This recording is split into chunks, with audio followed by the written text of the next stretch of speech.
여부리, 그대가 탁월한 전략으로 큰 돈을 투자하여 군주를 세워 한나라를 평정하는 데 성공하여 사업가와 킹메이커로서의 수완은 높이 평가받을 만한데 권력욕, 재물욕, 명예욕이라는 세 가지 욕심을 모두 탐하고 백성과 나라를 위해 개인적인 이기심을 내려놓지 못한 것이 비극적인 생을 마감한 원인이리라. 그대의 식객들로 하여금 여시 춘추를 편찬하게 한 것은 길이길이 만대에 남을 큰 공으로 그 기록이 있었기에 후대의 사마천이 사기라는 인류의 보물을 남길 수 있었을 것이다.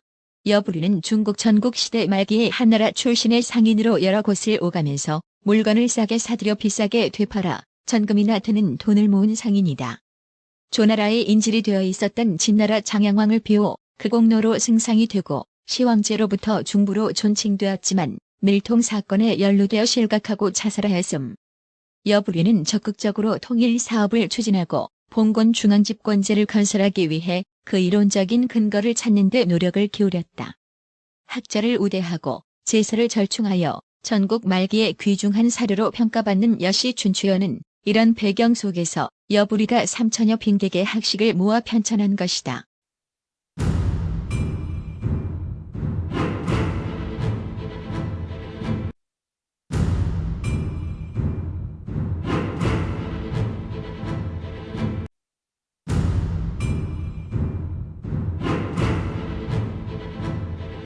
사마천 사기의 여부리 열전에는 여부리를 양적이 대고인이라고 설명한다.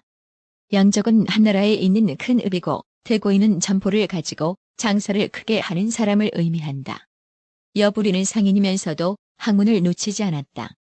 그래서 그의 상업적 능력은 여타 상인들에 비해 뛰어났다. 싸게 구매하여 비싸게 팔아 전금을 마련했다고 사기에 기록되어 있을 정도로 그는 사업적 수완이 밝았다. 전국시대 말기 진나라와 조나라는 빈번하게 전쟁을 벌였다. 먼저 진이 조를 여러 차례 공격하여 적지 않은 성지를 빼앗긴 했지만 조나라에는 연파 등 우수한 장수들이 있어 매번 큰 성과를 거두지는 못했다. 그러다가 나중엔 조나라와 화친을 맺어 외교적인 방법으로 점차 조를 정복하기로 하고 다른 나라들을 먼저 공격하는 것으로 전략을 바꾸었다. 여부리가 활동한 시기에 진나라의 후계 구도는 이랬다. 진나라 소왕의 태자는 안국군이었고 안국군에게도 아들이 20여 명이나 있었는데 정부인인 화양부인에게는 아들이 없었고 총애받지 못한 하이란 첩실에게서 태어난 자초가 있었다. 기원전 279년 진과 조는 화친을 맺고 당시의 관례에 따라 군주의 친척을 볼모로 교환하게 되었다. 진소양왕은 손자 자초를 조나라의 볼모로 보냈다. 하지만 진은 육국을 통일하겠다는 대망을 하고 있었기에 볼모 하나 때문에 조를 공격하지 않으리라는 보장이 없었다. 화친이 맺어진 지 오래지 않아 과연 진나라는 조나라를 공격했다. 특히 기원전 260년에는 진나라 장수 백기가 투항한 조나라 병사 40만을 산채로 매장하여 조나라와 인근 제후국들로부터 공분을 산 일이 있었다. 그로부터 2년 후 진나라는 왕을과 정한평 등 장수들을 보내 조의 두성인 한단을 공격하여 조나라를 일거에 멸망시키려고 했다. 당시 조나라는 매우 위급한 상황 가운데 성안의 식량마저 떨어져 사람을 잡아먹는 일까지 벌어졌다. 다행히 위나라 공자 신릉군이 10만의 병력을 지원해준 덕분에 간신히 진군을 물리치고 잠시 나라를 보전할 수 있었다. 이런 상황에서 볼모가 된 자초의 처지가 어떠했는지는 상상하기 어렵지 않을 것이다. 여러 번 진나라에 기만을 당한 조나라 효성왕은 자초를 죽이고 분을 풀려 했지만 병원군이 나서서 말렸다. 진소양왕에게는 자손이 아주 많고 태자 안국군도 아들이 20명이 넘기 때문에 자초를 죽인다 해도 안국군이나 진왕에게는 아무런 충격도 주지 못할 것입니다. 게다가 자초는 가장 중요하지 않은 자손들 가운데 한 명입니다. 차라리 그를 잠시 살려두면 나중에 요긴하게 쓸 때가 있을 것입니다. 조왕은 평원군의 말에 따라 자초를 살려두긴 했지만 이때부터 그를 제대로 대우하지 않았다. 국문 밖으로 나갈 때도 수레가 주어지지 않았고 시종도 따르지 않았다. 먹고 입는 것조차 여의치 않아 관원들의 멸시와 천대를 당하면서 보통 백성들보다도 못한 생활을 견뎌야 했다. 이때 여부리라는 상인이 자초의 처지를 전해 듣고 좋은 기회가 왔다고 생각했다. 그는 원래 양적 사람으로 한단으로 장수하러 왔다가 우연히 자초와 인연을 맺게 된 것이다. 평소 큰 장사 기회를 찾고 있었으나 줄곧 고생만 하고 있던 여부리는 이것이야말로 큰 장사라고 무릎을 쳤다. 그에게는 그야말로 천재일우의 기회였다. 그는 즉시 장기적인 계획을 수립하여 실행에 들어갔다. 이 계획이 성공하기만 하면 나라 전체를 사들이는 것과 마찬가지이고 설사 실패한다고 하더라도 그다지 큰 손해는 없을 것이 분명했다. 집으로 돌아온 그는 먼저 장사 경험이 풍부한 부친을 찾아가 이 문제를 상의했다. 처음에는 부친도 여부리의 황당한 물음에 고개를 갸웃거릴 뿐이었다. 여부리가 물었다. 농사를 짓는다면 대충 몇 배의 이익을 얻을 수 있습니까? 10배쯤 되지 않겠느냐? 진주나 보석을 사다 팔면 이윤이 몇 배쯤 되겠습니까? 보석 장사를 한다면 이윤을 100배는 남겨야 하겠지. 그럼 돈을 들여 군주를 세움으로써 한나라를 평정한다면 몇 배의 이익을 얻을 수 있겠습니까? 그건 말로 다 할 수 없을 것이다. 부친과의 선문답을 마친 여부리는 자초가 자신의 모든 것을 걸 만한 보물이라 판단하고 구체적인 투자 계획을 실천하기 시작했다. 여부리가 자초를 왕위에 올리기 위해선 진나라 왕가에 대한 이해가 필요했다. 이때 여부리가 그동안 벌어놓은 천금의 재물이 큰 역할을 했다.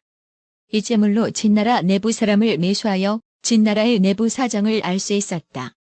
첫 번째 행동은 자초를 자기 사람으로 만드는 것이었다.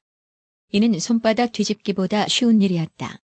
자초는 물심양면으로 곤경에 있는 데다가 아무도 거들떠보지 않는 처지였기 때문에 여부리가 조그만 관심을 보이자 금세 그의 미끼에 걸려들었다. 자초를 찾아간 여부리가 말했다. 진왕은 나이가 많아 머지않아 그대의 부친인 안국군께서 군주의 자리에 앉게 될 것입니다. 그대의 부친이 즉위하면 곧 태자를 세우려 할 텐데 부친께서 가장 총애하는 화양부인에겐 친아들이 없는 것이 문제지요. 결국 그대의 형제 20명이 전부 태자 후보가 되는 셈이지만 그대가 화양부인께 효성을 다하기만 한다면 그 자리를 차지하는 것도 그리 어려운 일은 아닐 것입니다. 여부리의 말에 자초는 몹시 감격하며 말했다. 전들 어찌 그러고 싶은 마음이 없겠습니까? 하지만 지금은 이국타향에서 죽지 않고 무사히 돌아갈 수만 있다면 그것만으로도 감지덕지할 뿐입니다. 여부리는 기회를 놓치지 않고 말을 이었다. 내게 한 가지 방법이 있습니다. 내가 금수천 양을 마련해드릴 터이니 사람을 시켜 이를 화양부인께 바치십시오. 단 모든 일은 내가 시키는 대로 해야 합니다. 자초에게는 여부리야말로 하늘에서 내려온 사자 같았다. 자초는 그 자리에서 여부리에게 무릎을 꿇고 절을 올리며 말했다. 그렇게만 될 수 있다면 어르신의 큰 은덕을 결코 잊지 않겠습니다. 여부리는 자초에게 500금을 주어 교제 범위를 넓히라고 했다. 일단 조나라 안에서 평판이 높아져야 태자가 될 당위성이 생길 것으로 여부리는 생각했다. 여부리는 철저한 계획을 세워 진나라 수도인 화명으로 갔다.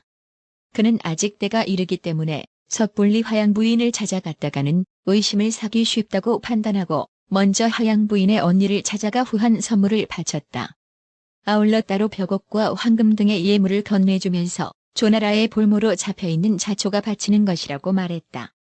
화양부인의 언니는 조나라에 잡혀있는 자초가 죽지 않고 살아있을 뿐 아니라 선물까지 보내온 데 대해 몹시 신기해하며 물었다.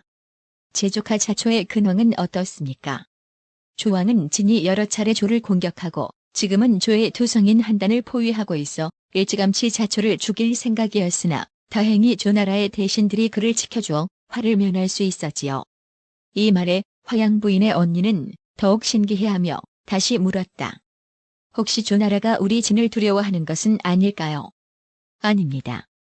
만일 조가 진을 두려워했다면 그를 죽이면서까지 진에 거역할 생각은 못했을 것입니다.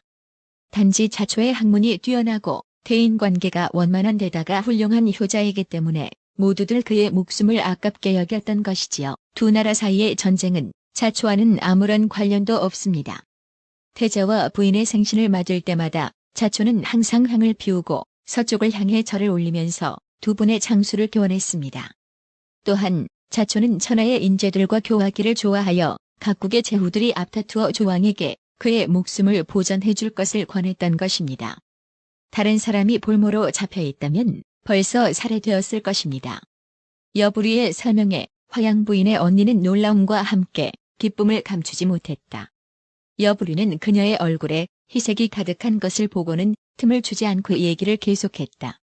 제가 듣건대 아름다운 얼굴로 남을 섬기는 자는 아름다운 얼굴이 쓰러지면 사랑도 시든다고 합니다.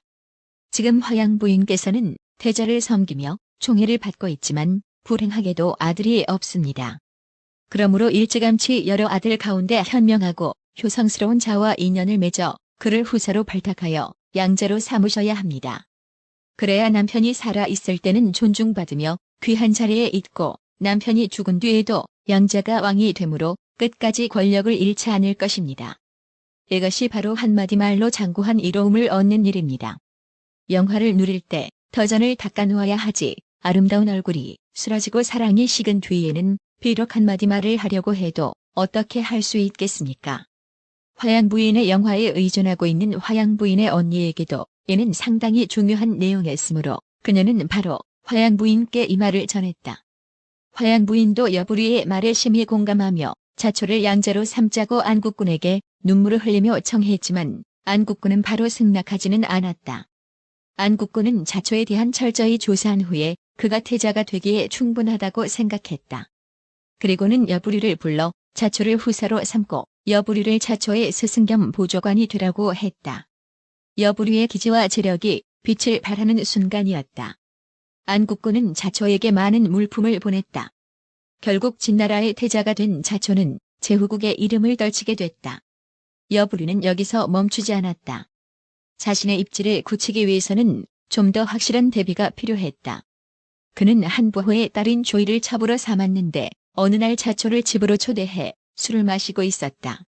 자초가 조이를 보더니 한눈에 반해 자기에게 달라고 했다. 마침 조이는 여부리의 아이를 뵈고 있었다. 여부리는 속으로 치미는 화를 가라앉히고 자초에게 조이를 바쳤다. 그러고는 그녀에게 절대 임신한 사실을 입 밖에 내지 말도록 했다. 그렇게 해서 낳은 아이가 훗날의 진시황이었다. 자초는 기쁜 마음에 그녀를 부인으로 세웠고 여부리는 속으로 쾌재를 불렀다. 그로부터 6년 후 소왕이 죽고 안국군이 왕위에 올랐는데 3일 만에 사망한다. 이를 두고 자초를 등극시키기 위해 여부리가 교활한 수법을 썼다는 이야기가 있으나 확실한 역사적 증거는 없다. 안국군은 사후 드디어 14년 동안 공을 들인 기화가 빛을 발할 순간이 다가온다. 자초가 장양왕이 되고 여부리의 여인이었던 조이는 왕후가 되며 여부리의 아들일지도 모르는 조이의 아들 정은 태자가 된다. 자초 즉 장양왕은 별 볼 일 없던 왕실의 곁가지인 자신을 지존으로 세워준 여부리에게 아낌없이 베푼다. 그를 승상으로 삼고 문신으로 봉하여 하남과 남양의 10만 호를 시급으로 내려 그간의 공로를 제한다. 그러나 여부리의 왕 만들기 과업의 대상은 장양왕이 아니라 태자 정이었던 듯 싶다. 야서에 의하면 여부리가 준 약을 마시고 상태가 나빠진 장영왕은 즉위한 지 3년 만에 숨을 거둔다. 안국군의 3일 전하와 장양왕의 3년 치세는 여부리의 음흉한 계략을 의심할 수밖에 없는 여지를 남긴다. 결국 13세인 태자 정이 왕위에 오르고 선왕 등극에 지대한 공이 있던 여부리는 작은 아버지라는 뜻의 중보로 떠받들어지며 상국이 된다. 당시에는 각 나라 유력자들이 식객을 모아 위세를 떨치던 시절이라 여부리는 자신의 사가에 3,000명의 유능한 인재들을 식객으로 들인다. 그들 중에는 훗날 진이 승상인 이사도 있었다. 이 식객들의 지혜를 모아 백과사전격인 여시 춘추를 편찬한다. 중국 역사의 보고라고 할 수 있는 춘추 전국 시대의 모든 사상을 연구 검토하여 서술한 책으로 육가를 위주로 도가, 무가 사상 그리고 천문, 지리, 음악, 농학, 의술 등에 대한 다양한 논설을 모아 장차 통치의 지침으로 삼고자 기획하여 편찬했다고 한다. 전체 161편으로 20만 자나 된다. 이런 경험과 기록이 있었기에 사마천은 사기라는 인류의 보물을 남길 수 있었을 것이다. 이 책에 대한 자부심이 대단했던 그는 진이수도 함양성 성벽에 이 책을 진열해 놓고 여기에 적힌 글 가운데 한 글자라도 고칠 이가 있다면 그에게 천금을 주겠다. 고 자랑한다. 여기서 일제천금이란 고사가 유래하는데 재밌게도 100년 뒤 동안 시대 고유가 11군데를 지적했다고 한다. 어린 왕을 대신하여 조이, 즉 조태후가 수렴 첨정을 해야 했으나 그녀는 정치에는 관심이 없고 오로지 전 남편이었던 여부리와의 불장난에만 열을 올리고 있었다. 여기서 여부리의 비극이 시작된다. 달이 차면 겨울 듯 권력의 최정점에 올라섰을 때 그는 더욱 조심하고 몸을 숨겨야 했다. 모든 것을 다 가졌으나 여부리는 한때 자신의 여인이었다 해도 이미 왕의 어머니인 조태후와는 멀리하며 겸허하게 처신해야 했다. 타고난 세욕이 강한 조태후는 여부리를 주하로 태후궁으로 불러댔고 이러한 사실이 들통날 것을 두려워한 그는 조태후의 잠자리 상대로 저자에서 여인들과 밤을 같이 보내고 밥을 얻어먹는 노예라는 이를 데리고 와 환관으로 만들어 태후궁으로 보낸다. 작전은 성공이었다. 태후가 노예를 갖고 싶어하자 여부리는 노예를 그녀에게 바치면서 거짓으로 성기를 제거하는 부죄를 받게 해 환관으로 만들어 태후가 곁에 두고 마음껏 즐기도록 했다. 태후는 마다하지 않았다. 여부리로 말미암아 태후 조이와 사통하게 된 노예는 하루가 다르게 우길승천의 기세로 호가호위를 일삼았다. 선천적으로 남자를 좋아했던지 아무튼 조이 역시 노예에게 푹 빠져 아이까지 둘을 낳았다. 강까지 풍선처럼 커진 노예는 태후를 꼬드긴다. 자신과 태후의 사이에서 태어난 아이를 진시황 대신 왕으로 세우려고 했다. 그러나 중간에 들키자 옥새를 위조해 군대를 모아 반란을 일으켰다. 상황은 고분고분하지 않았다. 반란은 단박 진압당했고 노예는 사지를 찢는 거열형에 처해져 조각난 시체는 진나라 곳곳에 조리돌림을 당했다. 태후가 낳은 아이들 또한 자루에 넣어져 몽둥이에 맞아 죽었다. 노예를 궁 안으로 들이는데 여부리가 관련되어 있음을 알게 된 진시황은 여부리도 처형을 하려고 했다. 그러나 선왕을 받든 공로와 식객 및 여러 신하들의 탄원으로 처단을 못하고 파면만 시켜 하남으로 내려보냈다. 비록 지방으로 내려갔어도 여부리를 찾는 사람들은 그치지 않았다. 애석하게도 그들의 발걸음은 오히려 여부리의 명을 재촉하게 된다. 1년도 안 되어 그 수가 점점 불어나자 진시황도 생각이 달라졌다. 자리가 높아질수록 배신의 공포는 커지는지 여부리가 역모를 일으킬까 두려워졌다. 여부리에게 편지를 보냈다. 그대가 진나라에 무슨 공을 세웠는가? 친족도 아니면서 왜 중부라고 불리는가? 가족들을 데리고 촉으로 떠나라. 촉. 한 번 들어가면 죽어서야 나온다는 험지. 파라고 하는 나라와 더불어 중원의 서쪽으로 두 나라를 합쳐서 파촉이라고 한다. 한 번 들어가면 살아나오기도 힘들지만 공격을 하기도 어려운 곳이다. 여부리는 자신의 시대가 지나감을 알게 됩니다. 그래서 자결을 했다. 그의 나이 55세. 한 시대를 풍미했던 여부리의 결말은 그렇게 끝이 났다. 감사합니다.